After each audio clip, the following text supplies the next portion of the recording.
Hello guys, welcome back to ఇంకోటెక్ channel. ఈ వీడియోలో మనమైతే ఐక్యూ Z9 లైట్ గురించి అయితే తెలుసుకుందాం. అంతకన్నా ముందు ఈ ఫోన్ యొక్క వేరియంట్స్ అండ్ కలర్స్ గురించి అయితే మాట్లాడుకుందాం. ఇవైతే మనకి రెండు వేరియంట్స్లో వస్తున్నాయి. అది మీకు అయితే డిస్ప్లే పైన అయితే కనపడే రెండు కలర్స్ అయితే. ఇంకా ఈ ఫోన్ యొక్క స్పెసిఫికేషన్స్ గురించి మనం మాట్లాడుకున్నట్టయితే ఈ ఫోన్ వచ్చేసి మనకైతే 6.56 HD plus IPS LCD display ఉంటుంది. 90 Hz రిఫ్రెష్ రేట్ వరకు అయితే ఈ ఫోన్ యొక్క డిస్ప్లే సపోర్ట్ చేస్తుంది. దాంతో పాటుగానే ఈ ఫోన్ వచ్చేసి మనకైతే 840 nits పీక్ బ్రైట్నెస్ అయితే ఈ ఫోన్ అయితే మనకి సపోర్ట్ చేస్తుంది. ఎండలో కూడా బ్రైట్నెస్ అయితే మంచిగానే కనబడుతుంది. ఇంకా ఈ ఫోన్ యొక్క కెమెరా పర్ఫార్మెన్స్ గురించి మనం మాట్లాడుకున్నట్టయితే 50 MP మెయిన్ ఐఓఎస్ కెమెరా ఉంటుంది. Sony camera 2 MP depth sensor ఉంటుంది.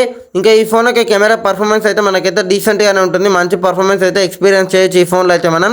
ఇంకా తర్వాతకి మనం ఈ ఫోన్ యొక్క ర్యామ్ అండ్ రోమ్ గురించి మాట్లాడుకున్నట్టయితే ఇందులో మనకైతే రెండు వేరియంట్స్ అయితే ఉన్నాయి. 6GB and 4GB. బేసిక్ వచ్చేసి 4GB వేరియంట్, హై అండ్ వచ్చేసి 6GB వేరియంట్. రోమ్ వచ్చేసి మనకైతే 128 మాత్రమే ఉంది. LPDDR4Xతో ఈ ఫోన్ అయితే లాంచ్ అవుతుంది. ఇంకా ఈ ఫోన్ యొక్క గేమింగ్ గురించి మనం మాట్లాడుకున్నట్టయితే ఈ సెగ్మెంట్లో అయితే మంచి ప్రాసెసరే, ఎందుకంటే మీడియాటెక్ డైమెన్సిటీ 6300 ప్రాసెసర్ని వాడుతున్నారు. ఈ ఫోన్ అయితే మనకైతే ఈ BGMI అయితే 40 FPS వరకు అయితే మంచిగా హ్యాండిల్ చేయగలుగుతుంది. హెవీ గేమింగ్ అయితే ఆడలేం కానీ మంచి గేమింగ్ అయితే ఆడొచ్చు. చిన్న ల్యాగ్స్ అయితే నోటీస్ చేసే ఛాన్సెస్ ఎక్కువగా ఉన్నాయి. ఇంకా ఈ ఫోన్ యొక్క బ్యాటరీ పర్ఫార్మెన్స్ గురించి మాట్లాడుకున్నట్టయితే 5000 mAh మ్యాసివ్ బ్యాటరీ ఉంటుంది. దాంతో పాటుగానే 15 watts ఫాస్ట్ ఛార్జింగ్ సపోర్ట్ చేస్తుంది. ఛార్జింగ్ పరంగా మాత్రమే మనకైతే ఈ ఫోన్ ఒక చిన్న డిసడ్వాంటేజ్ ఉంది, ఎందుకంటే ఇది మినిమం 2 hours అయితే టైం తీసుకుంటుంది ఫుల్ ఛార్జ్ కావడానికి. అందుకోసం ఇది బ్యాటరీ పరంగా చూసుకున్నట్టయితే కొంచెం డిసడ్వాంటేజ్ ఉంది.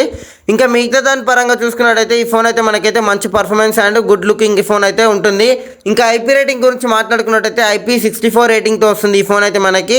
ఇంకా మీకు ఈ డిస్ప్లే పైన ఏదైతే ఐటమ్స్ కనిపిస్తున్నాయో ఇవన్నీ అయితే మనకి బాక్స్లోనే ప్రొవైడ్ చేస్తారు వీళ్ళు ఐక్యూ నుంచి అయితే మనకి.